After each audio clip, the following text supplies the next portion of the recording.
This One second. Chitta vritti. Icha, the 14th one.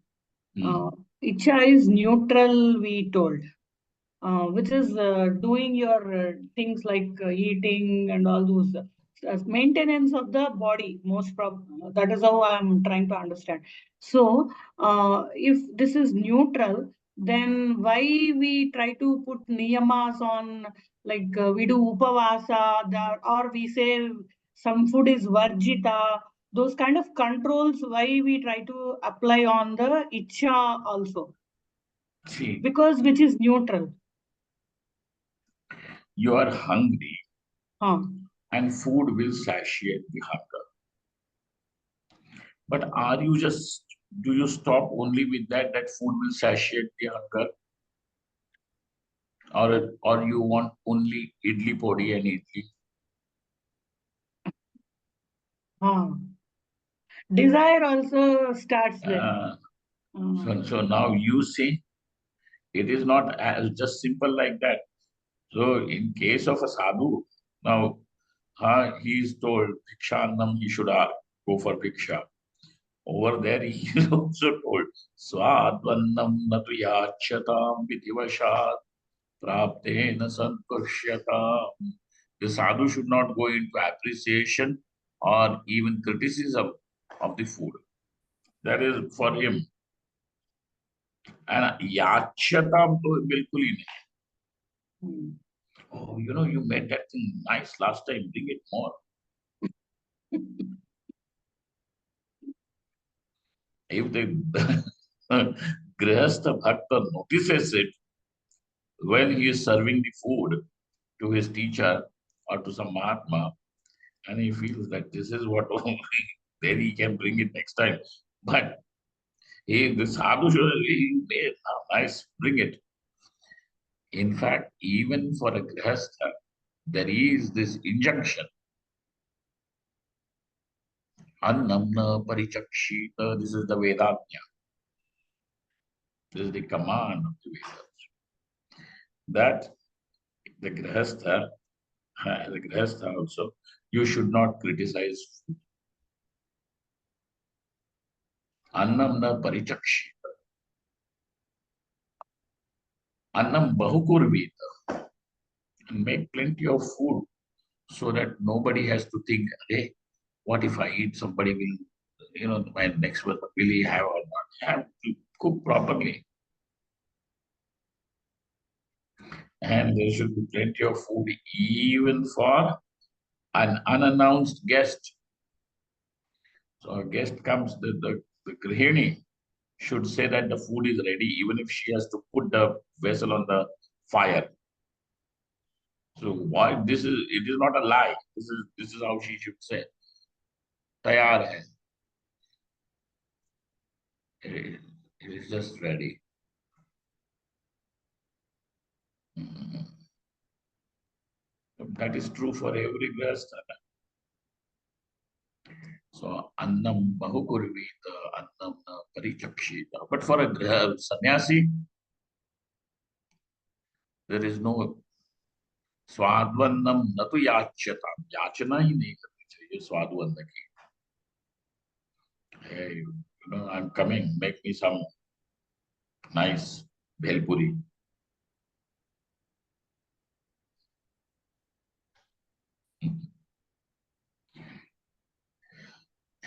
You can see and you can make as the one who is offering the food. He can do that. But also at the same time, the sannyasi has got one more duty, and that is duty in the sense he has one more word of caution to them, and that is that he should examine his own hunger and thirst. Kshudvyadhishchitikitsyataam pratidinam bhikshaushadam puchyataam svatmannam natuyachyataam vitvasha praptena santushyataam शीतोष्णादिविषह्यताम् तत्पृथा वाक्यं समुच्चार्यताम्. औदासीन्यमभीप्स्यता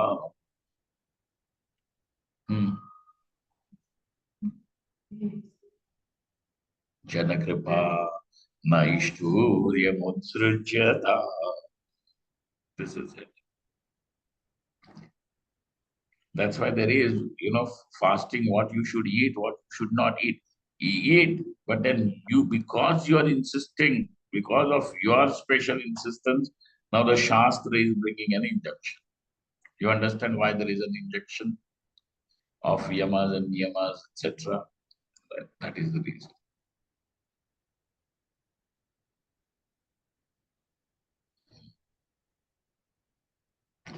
I told you that incident, na Swami Govindanand was scolded one sadhu in Vrindavan. Every day that food, they used to make only brinjals day and night. And whatever is the cheapest subject they will bring, na 200 sadhus they have to feed free every day, twice. And then sadhus are not going to eat like that. They need a heap of chapatis so that all that is there. Then one sadhu called Swami Govindanandji, the Swamiji, this bangan sabji also, if they want, they can cook it nicely. Why else cooking it like this, we don't know.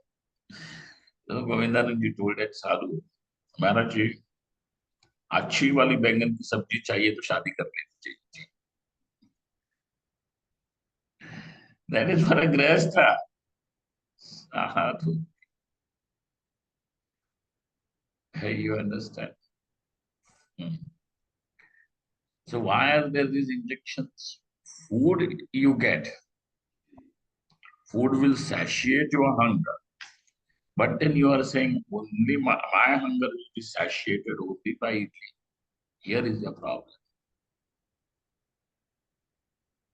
Here is your problem. Correct? And that's why there are these injections. So it directly brings a control over your desires. And that is why people find that this Shastra, Vidhi Shastra, as if, oh, it is some sort of it is some sort of a bondage on our freedom. Why? Because your desire is restricted. Eat this, don't eat this. You see, now he wanted to eat, and suddenly now that injunction comes over there and says, don't eat. And therefore he feels that this is some sort of a curtailing his freedom, cutting his freedom. But dharma, this shastra, dharma shastra is also not going to run behind you with a stick. Do it, otherwise will. It tells, do it. If you want to do it, do it. And if you don't do it and do it the opposite way, you will incur papa. That's it. So over here, we are not just saying, you know, kill this person or, punish him or anything because he is not following. It will come to him. At the most, what can be done, that there is a person in the community of the Vaidikas, who doesn't want to follow the Vaidika injunction. He is told, okay, then put him away, excommunicate him. That's all. That's But he will not, he will not be like apostate. Eh? In the Krishna, these people have that anybody leaves their religion. Now he is a criminal.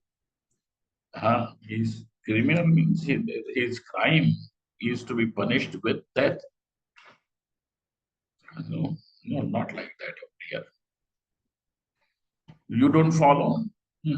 If that karma will come back to you with its own result, and that is path. That's it. Got it. So this karma shastra is also not running behind you with a stick, forcing you to do.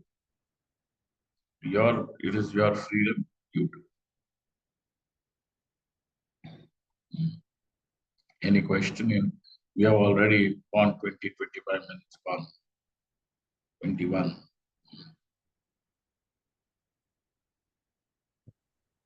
Just one question. So you mentioned about the Shiv Loka or the Brahma Loka. No, my question is that even if somebody is doing Shravanam, even if they are listening to Shravanam, is it possible to witness or experience uh, Shivloka or Brahmaloka without doing Shravanam? I'm asking it for my parents, just curious because Yeah, why not? Let him do the upasana. Now, why I'm saying this is because though he is not doing that particular upasana, yet he will go to the higher lokas.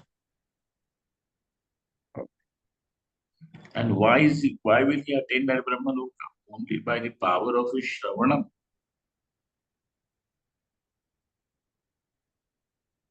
You understand? Not on the basis of upasana that he has done. So there are people who will go to Brahmaloka and Goloka, Shivaloka on the power, on the strength of upasana, not him. thank you so much. Swamiji, is it similar to Krama Mukti? Yeah, that is Krama Mukti.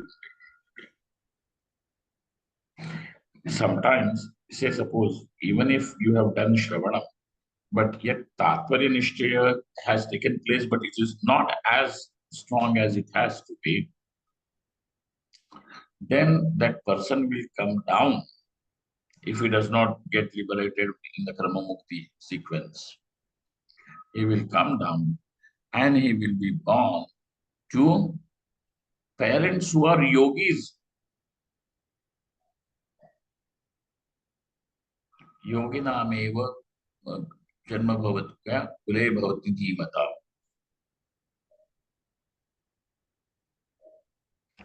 Both the parents are also nothing less.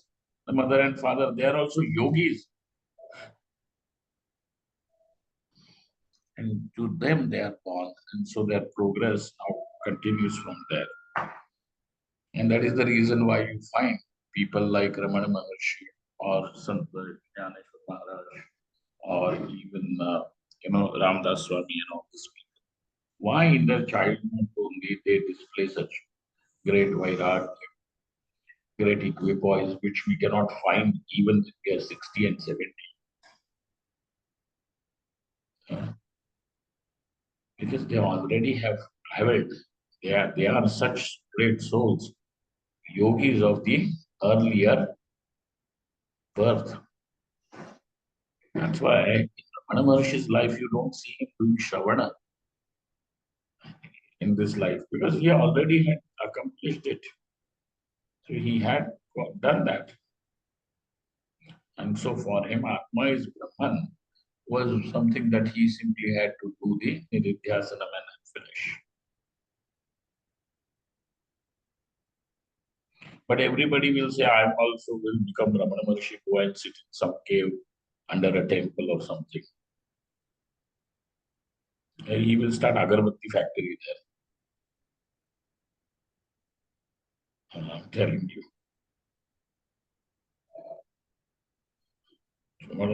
Spiritual articles he will start selling.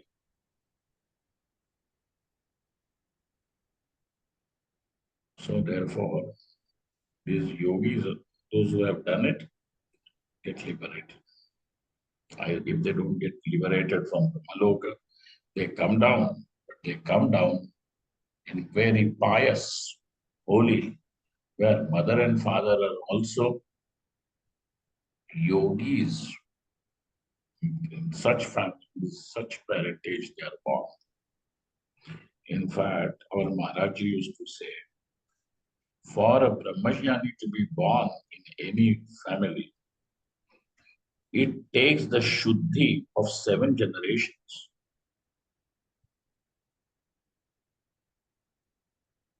मुंह उठा करके चले आए सब ब्रह्मज्ञानी बन जाते हैं, ऐसी बात नहीं है. That's why I keep saying this again and again. That, even in this life, if we become capable of becoming the dust of Shankaracharya's feet also is good enough. Good. It takes a lot of tapasya and sadhana. It is just not that, somebody is now, we have started attending online classes. So next Monday I will have Brahmajnani. Swamiji, you are very discouraging, very pessimist. But keep your, the spiritual ambitions under control. It is true that you aspire for Brahmajnana. It is true. But also know your capacity. Do you truly have that? Does one truly have this capacity to stay immersed in Brahmajnana for 24 hours? Is mind that contemplating? Has the world and the charm that this world has that all faded from your mind? Huh?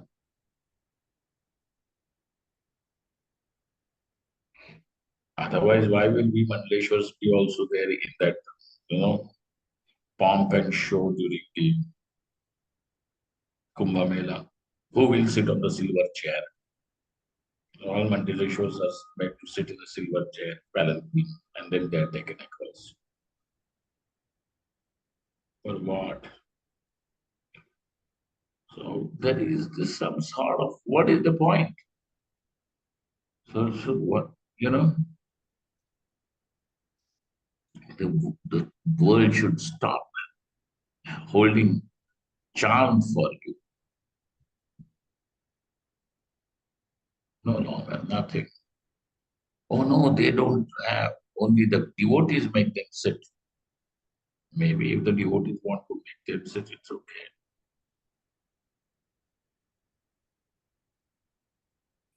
You see this. So, if you have found that in true sense, this Putreshana, Teshana, and Lokeshana, Garimendra, you understand all these three Eshanas? No, Eshana means, No, I'll just write it down. Can you repeat? Eshana means desire. Your sexual desire is also nothing but a desire for perpetuation, isn't it? So that somehow, the genes continue, isn't it? So that is called as putration. That some way or the other, there should be this continuation. And it is not only true in human beings, but in all animals also. The other day, there was this one documentary they were showing. When one lion, young lion, takes charge of a pride. Pride is a group of all lionesses, and one lion is in charge. If there are small cubs that are born from the previous lion that he has defeated, this lion will not allow them. He will kill those cubs. You know this, right? National Geographic and all is there at your doorstep. Yes. No. And a lot of people have studied it. Even in monkeys also this is true. So why? Because he does not want any other genes to continue, but his own line of genes to continue. That's why my putra is what? That is also arising, that moha is arising from putresha. It is going to be there. Putraishana. Aishana. Aishana will become I. Putraishana. Vittaishana. Vitta means wealth, desire for wealth. Wealth means security, wealth means power. Okay. And Lokeshana. Even in Lokeshana also there is this, the general well-being, respect, recognition. All this is what is wanted. And that is Lokeshana. In this world as well as in the other world also. Okay. So there is Lokeshana about this world and Lokeshana about the other world, immortal world of gods, etc. Over there also, the god should stand over there throwing flowers. Arey, welcome, welcome. Mar gaya haat.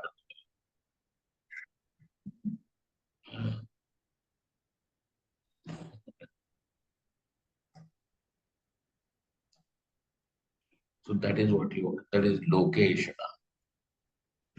So if your mind is truly, if your psychology is truly free from these, now your mind has the capacity to know the truth that is there in front of you. Till then, these desires will influence you and not allow you distort your vision, because we know how our prejudices, desires, ambitions distort our vision. Is not it, Garimendra? And distorted knowledge, is distorted knowledge knowledge? Distorted knowledge is not knowledge. That's why when you have these factors, they will not allow the knowledge to take place as it is. That's why you may be listening day and night, and yet if the mind is not pure, Atma Brahma that you have heard, but then still it does not make any sense to you.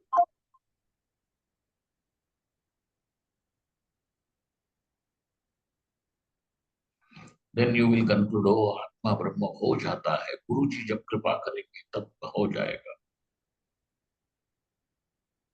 So then you put that entire onus on some Guruji.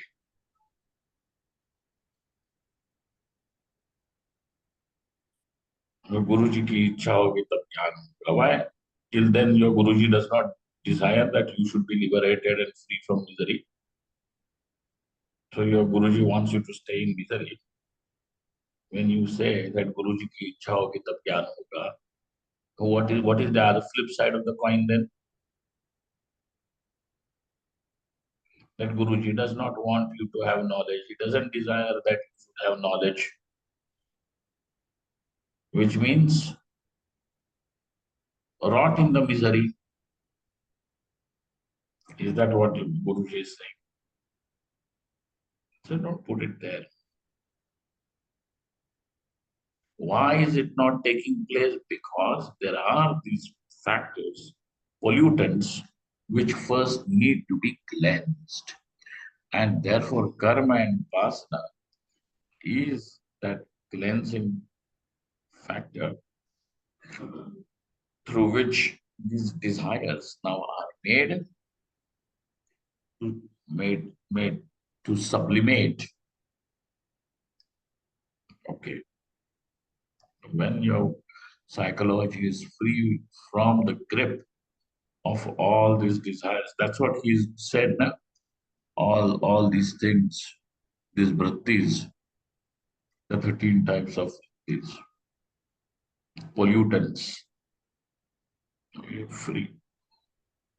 But it does not become free just by saying that, oh, I don't want kama, krodha, lobha, moha, mada, matsarya, asuya, etc. I don't want, oh, go away. When they were doing this, in the corona time, and there was one minister, if you saw, he stood with his followers, and he had a song to sing. Go Corona, go Corona, go. Now is Corona going to go away?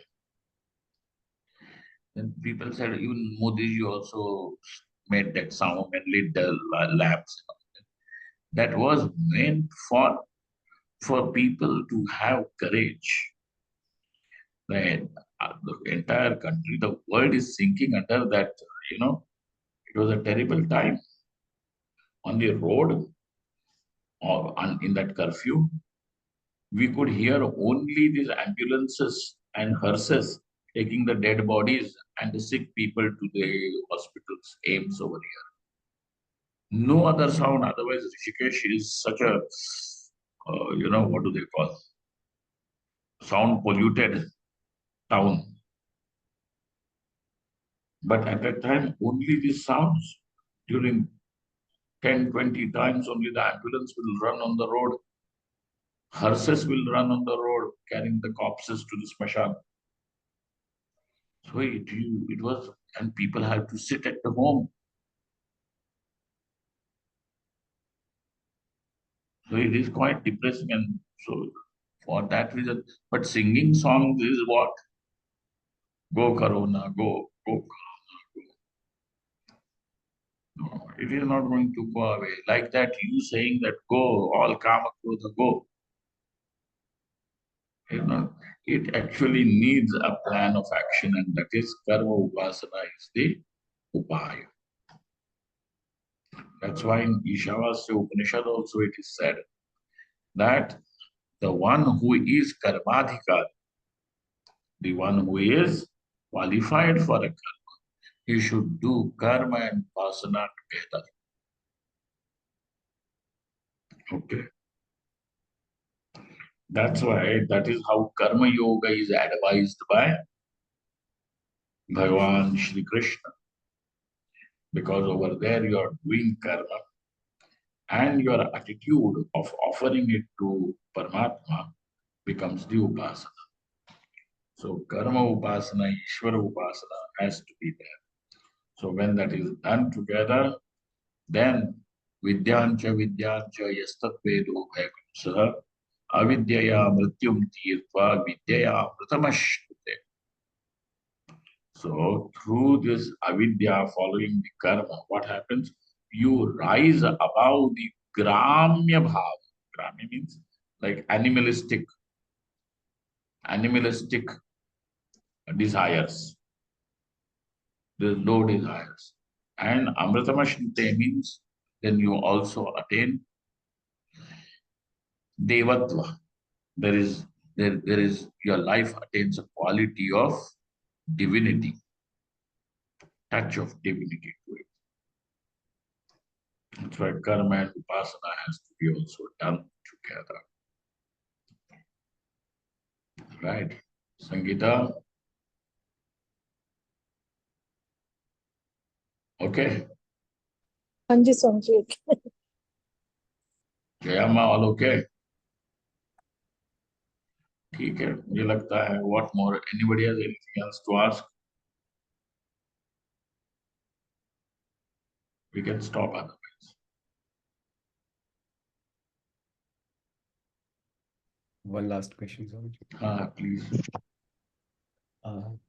Swamiji, there is a mention about how to become akarma. कैसे अकर्म कैसे बन सकते हैं in Srimad Bhagavad Gita, that you can become akarm. So अकर्मा आत्मा को ही कहते हैं. Oh. अकर्मा आत्मा. कर्मणि अकर्मयः पश्येत् अकर्मणि च कर्मयः सबुद्धिमान मनुष्येषु स युक्त सकृत्स्न कर्म. जो कर्म में अकर्म का दर्शन करे और निठल्ले रहने में कर्म का दर्शन करे,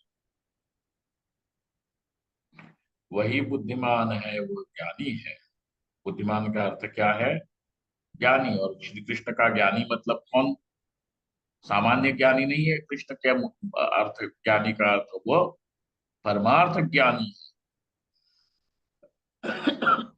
कृष्ण भगवान ब्रह्मज्ञानी को ही ज्ञानी बोलते हैं, बाकी जितने भी है पीएचडी होल्डर्स सबके सब अज्ञानी।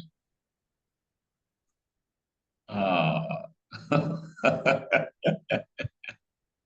No, Swamiji, you won't believe, मैंने एक्चुअली चैप्टर 4 का 18th श्लोक जो है वही खोल रखा था, and that's why I had this question. ठीक है, तो Thank you. किसमें क्या देखता है? जो कर्म होते हुए भी अकर्म का दर्शन करें, और अकर्म, यहाँ पे दूसरे पार्ट में जो दूसरा पाद है वहां पे अकर्म का अर्थ है निठल्ले बैठे रहना, हाथ पैर नहीं हिलाना, हम कर्म ही कहाँ कर रहे हैं। अरे ये जो निठल्ले बैठे रहना है ये भी कर्म है, ये जिसको समझ में आता है वह अकर्मणि च कर्मया स बुद्धिमान मनुष्येषु, वही मनुष्यों में बुद्धिमान अर्थात ज्ञानी है, क्योंकि उसने तत्व को जाना है। अकर्म जो तत्व है उसको जाना है। सामान्य रूप से जो सामान्य लोग जिसको अकर्म कहते हैं वो निठल्ले रहने को अकर्म कहते हैं, परंतु कृष्ण अकर्म तो आत्मा को कहते हैं जहां पे कोई क्रिया ही नहीं हो रही, सारी क्रिया शरीर मन बुद्धि में होती है, आत्मा में तो कोई क्रिया है ही नहीं। ये जो देखता है वह बुद्धिमान शेषो संयुक्त, वही योगी भी है, और कृत्स्न कर्म कृत अर्थात उसने जीवन के सर्वोच्च फल को प्राप्त किया हुआ है, इसलिए वो कृतकृत्य है। जो करना था वो कर चुके हैं, जो प्राप्त करना था वो प्राप्त किए हैं, जो देखना था वो देख चुके हैं, इसलिए वह पूरी तरह से अनंत तृप्त है। वह कौन? जो अकर्म तत्व को जानता है। ठीक है, Thank you. Hana, do you people follow Hindi or what? Yeah, Uh, I understand it. Okay. little, Sundaram, very little, only very you are little. attending the other class, na? Yes, Swamiji. I understand Hindi though, Swami. Okay. ठीक है. All right then. We stop for the evening and we will meet on Monday. Sure. ओम पूर्णमदः पूर्णमिदं पूर्णमिदं पूर्णात् पूर्णमुदच्यते पूर्णमुदच्यते पूर्णस्य पूर्णस्य पूर्णमादाय पूर्णमेवावशिष्यते। पूर्णमेवावशिष्यते। ओम ॐ शांति शान्ति शान्ति शांति शान्तिः। शंकर करं शङ्कराचार्यं केशवं बादरायणं सूत्रभाष्यकृतो वन्दे भगवन्तः पुनः पुनः। ईश्वरो गुरुरात्मेति मूर्तिभेदविभागिनि व्योमवद्व्याप्तदेहाय दक्षिणामूर्तये नमः। श्री गुरुभ्यो नमः। The live electricity also has gone. Hari ओम प्रणाम स्वामी जी। Thanks.